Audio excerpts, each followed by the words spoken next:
Hey, it is November the 1st, 2020, 2025, the beginning of the EBT apocalypse here in America. Something that, we're going to have the pleasure of witnessing over the next foreseeable future, all right, as the government shut down. I don't know what to expect,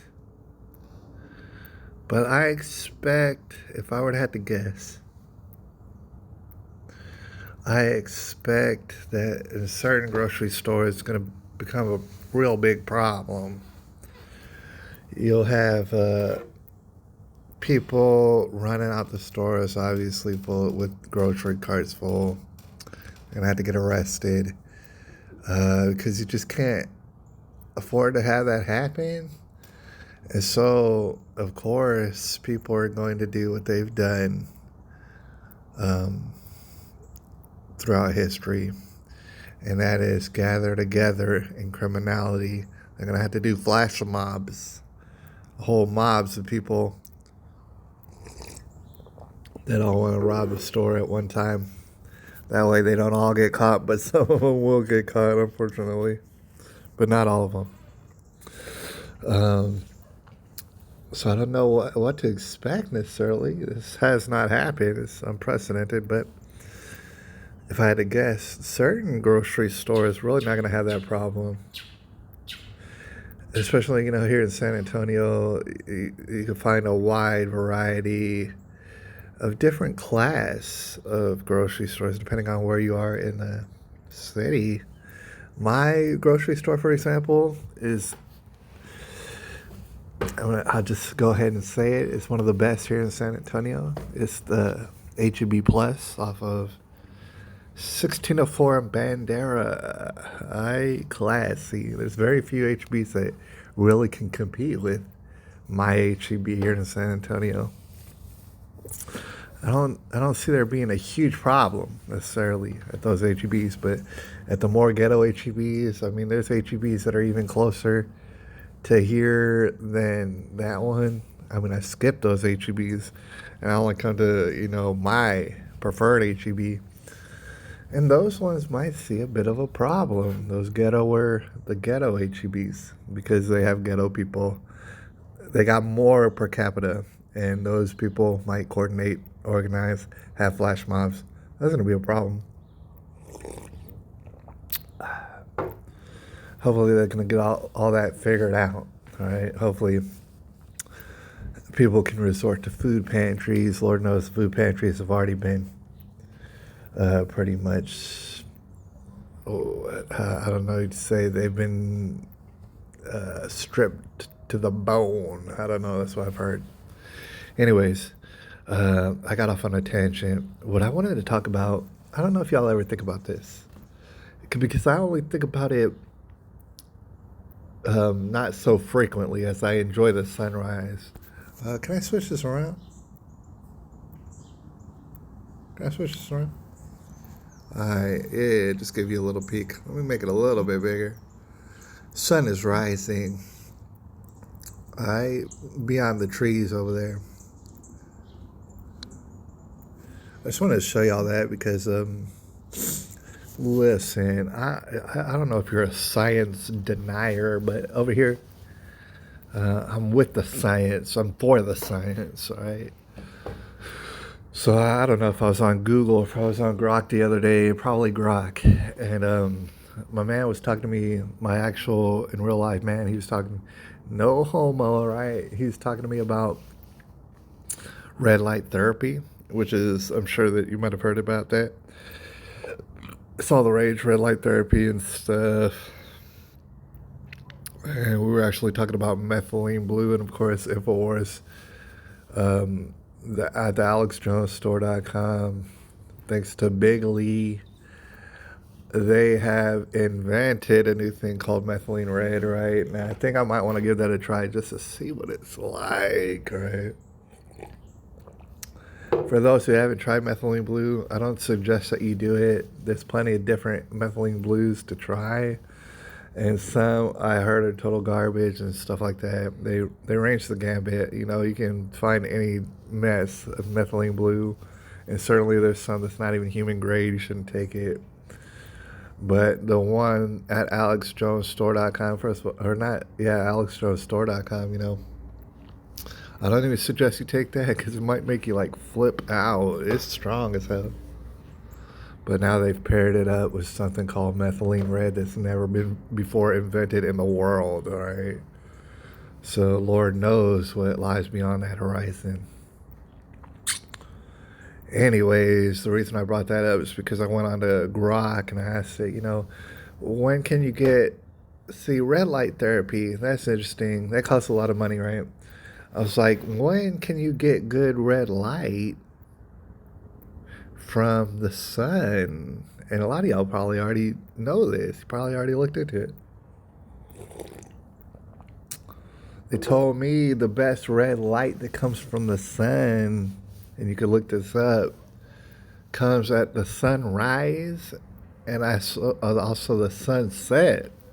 You might have heard that before. Like, it's very beneficial to be out in the elements outside when the sun is rising and when the sun is setting.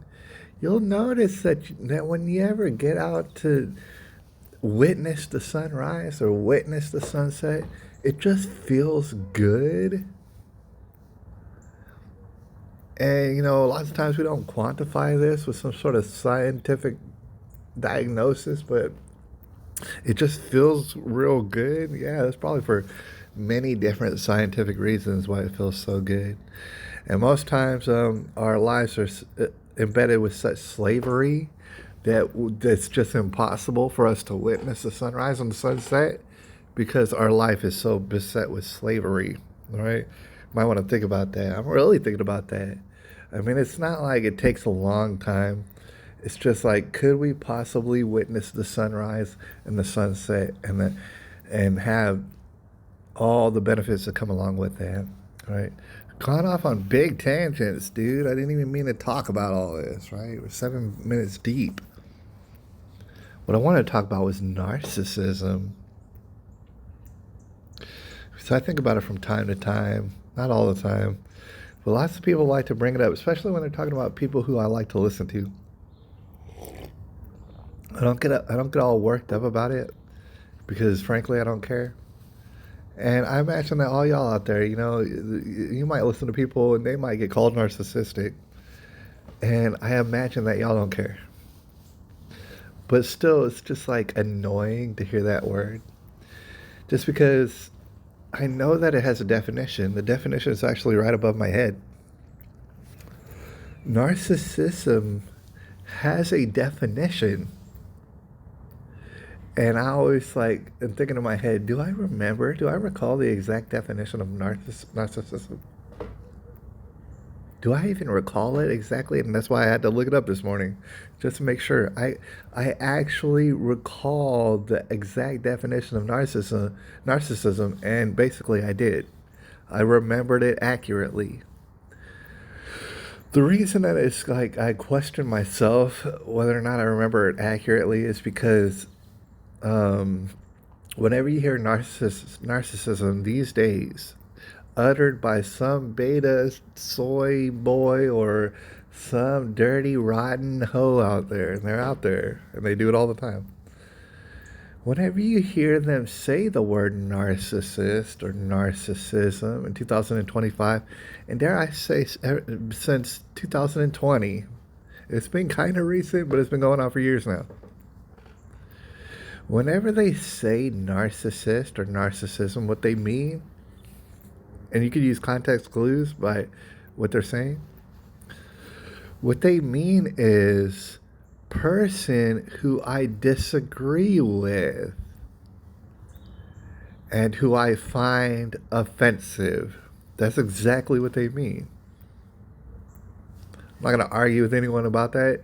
Perhaps you agree with me out there that when you've seen the word used That's the exact definition, what they mean. I disagree with this person, and also I'm offended by this person. They are a narcissist. And quite clearly, that is not even close to the definition of narcissism. Might we go over it? I don't know if you read it already up over my head, but a narcissist is a person with an inflated sense of self-importance. That's key. That's number one when it comes to narcissism. All right? A deep need for excessive attention and admiration, and a lack of empathy for others. Those are the three key points that they make. This is from Google, by the way. Those are the three key points that they make about narcissism. Okay, so I'll give an example, and there's plenty of examples. Like I could say Andrew Tate.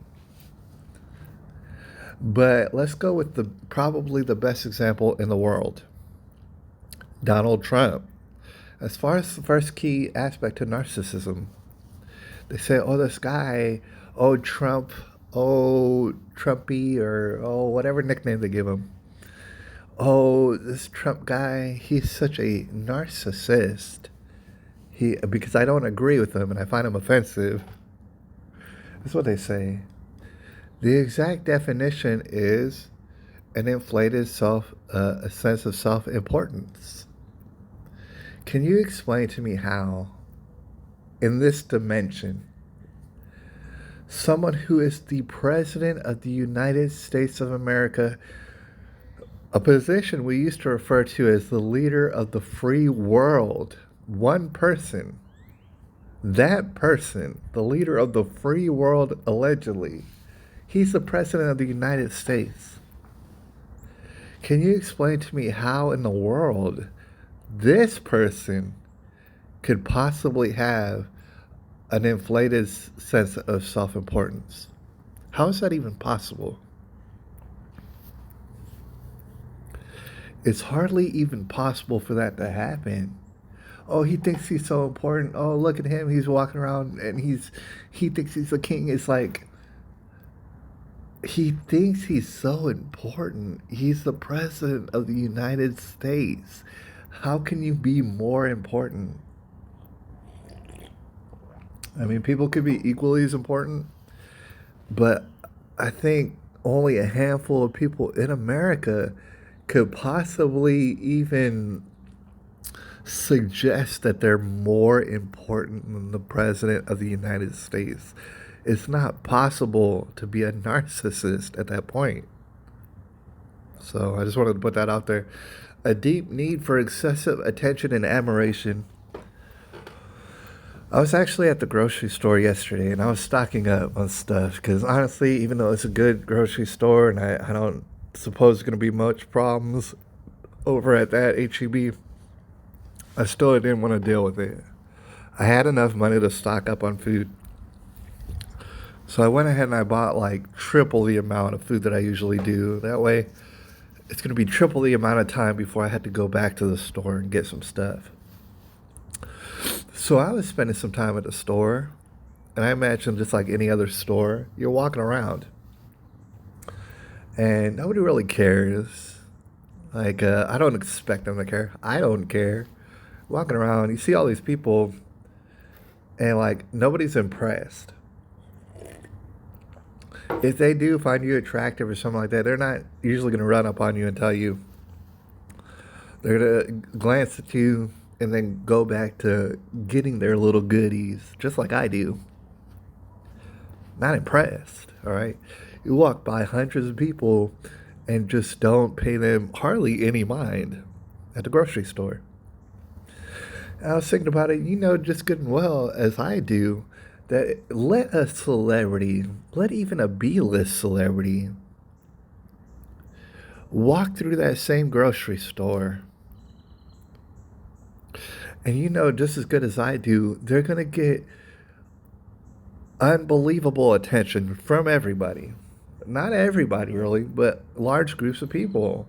randomly at the grocery store are going to start to crowd around them and ask them for photographs, ask them this and that for hopefully not autographs, but I mean, it's like a light switch go from I don't care about your existence necessarily to I'm obsessed with your existence. Why? Because you're like sort of a celebrity, at least. Will break themselves off. Some children will start screaming. I mean, little girls will start screaming and carrying on, maybe even start crying. They might even start crying. So, as far as the second point, the need for excessive attention and admiration, it's like I get it how a clinical narcissist might be like that, but however, celebrities have no choice but to get excessive attention and admiration. They don't have a choice in the matter. So to even look at any celebrity at all and call them a narcissist, that doesn't make any sense. Once you're a celebrity, it's foisted upon you this admiration and excessive attention from the public because basically they're retarded. All right, who is in the wrong here? Is it the celebrity or the retarded public? Obviously. And so before I get up out of here, I want to address the third point, the lack of empathy for others. Now, this can go across the board, men and women, all right? Obviously, especially in these days when gender confusion is at what you would hope would be the peak. Like, what you would hope that this would be the total peak of gender confusion in our society, but unfortunately, there's levels that we still have not seen yet. So I'm not leaving men out of this. I'm just saying that they're not really men. When I say that women, famously, if you even know the nature of women, and you might be a woman out there. You might be a woman. If you are a woman and you don't recognize this, then you are slipping. You are slipping and tripping. Because there are a minority of women who definitely recognize this. Women have no empathy. They have damn near zero empathy, pretty much. I'm talking about in generalities. You could be an exception to the rule, but let's say you are an exception to the rule and you recognize that as a woman. You know good and well that 99% of women out there have zero empathy, have no empathy. Which is so funny because as people lose the definition of words, you'll hear women constantly going around saying that they're empaths. I had to look up what the hell is an empath. Basically, someone who feels like unlimited empathy. Women, I've seen women exclusively call themselves empaths. I've personally never seen a man call himself an empath, although I'm sure I could like look for it on the internet. In real life, in person, I've never heard a man call himself an empath. But I've seen and witnessed an untold amount of women call themselves empaths. That's ironic because you don't have any empathy. You have zero. I know plenty of women, no empathy at all. But the problem is that they don't know what the word empathy even means. Just like narcissists, they'll use it because they heard the word. And they're like, oh, if I say I have empathy, well, that means I'm a good moral person. So I'm going to say it, even though you don't know what it means. You have no idea. So empathy is being able to, without looking at the definitions, being able to understand or perhaps like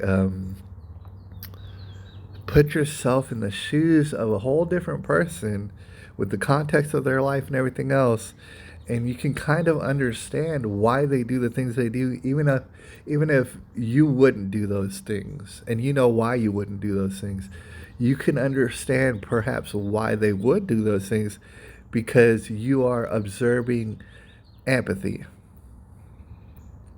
This is a skill that 99% of women out there, I mean, it could be 98%, it could be 99.5%, all I know. It's way up there. You do not have empathy in you. You do not have those skills. You cannot do what I just said. Why? Because you're the center of your own universe, which is fine. I don't have no problem with that. A woman is a woman and women are beautiful just the way that they are, but they don't have any empathy at all. They like to pretend they do. Here's the thing, just as it's been pointed out by Maytre, Mark, and everybody else, women don't have empathy at all. They use words that they don't understand. They do have sympathy. I know it's very like it's a similar sounding word. It's not the same thing at all. What they have is sympathy, and might I say, 90% of women have a lot of sympathy. They do their sympathy thing all the time. They think it's empathy, and it's not. It's damn near the opposite. So when it comes to sympathy, basically, it's a person who pities you. They look down upon you. And as Major Mark said a long time ago, sympathy is very dangerous. Yes, it is. It's completely dangerous to society to have sympathy and then to like not recognize that you have sympathy, call it empathy, and think you're a good person. Talking to women out there.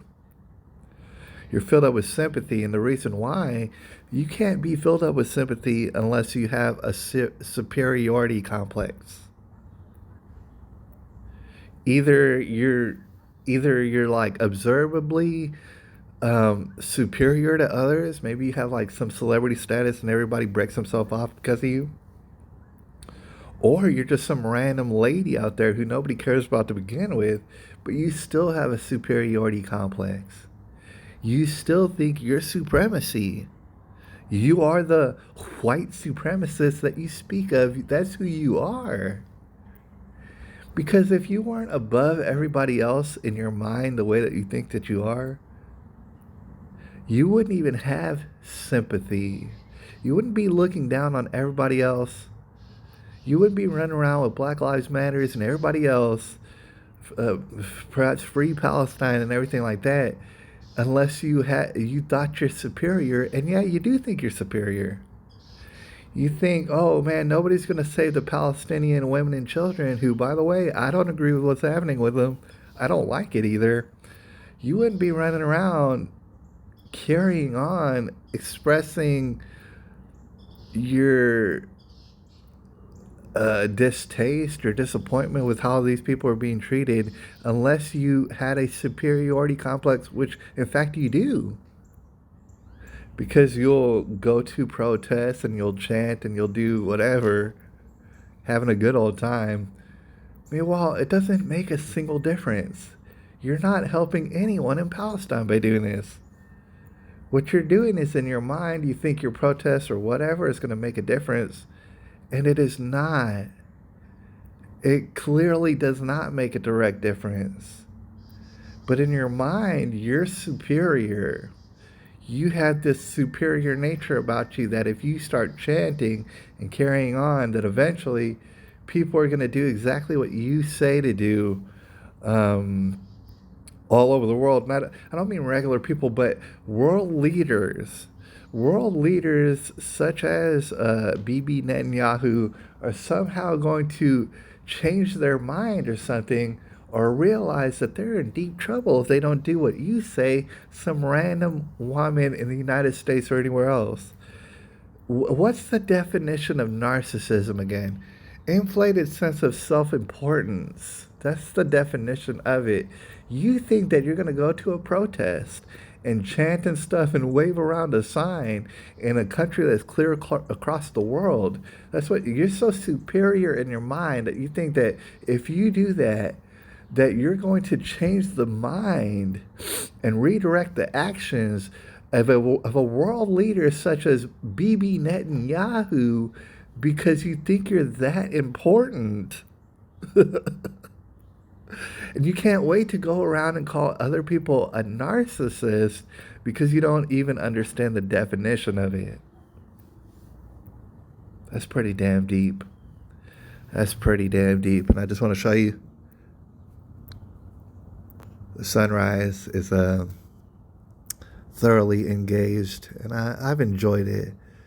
I hope that all y'all out there get to experience that. Lord knows, slavery is at a peak here in this world today. Probably more slavery than there's ever been. And amongst other things, they steal away from us the opportunity to enjoy the sunrise and the sunset. So I hope that y'all get that. That's true wealth here in this world. And I'll holler at y'all a little bit later.